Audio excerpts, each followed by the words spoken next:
হ্যাঁ, সব যদি রামমোহন, বিদ্যাসাগর, ডিরোজিও, নেতাজি সবকিছু করে যাবেন, আমরা তাহলে পরিবর্তন করতে কি করতে এসেছি? আমরা তো পরিবর্তন করার জন্য এসেছি। হ্যাঁ, তো কি হলো? আমরা কি পরিবর্তন করব? ওনারা তো সবকিছু রোধ করে গেছেন, শুরু করে গেছেন।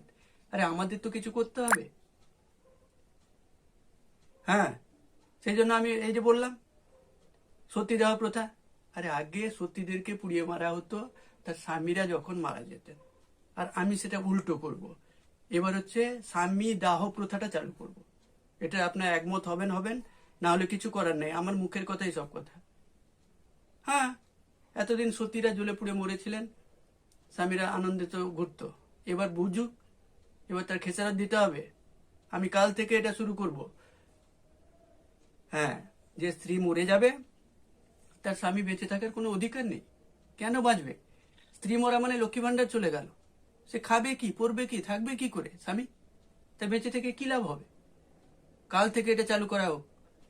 হ্যাঁ, কোনো স্ত্রী মরলেই তার স্বামীকে ওই জ্বালিয়ে পুড়িয়ে খাক করে দাও। এই প্রথাটা চালু করো। লোকে তো জানবে যে আমরা কিছু একটা পরিবর্তন করলাম। আর কতদিন এগুলো? আপনারা চালু করুন তো, আমি আছি, সাইন করব। চালু করুন।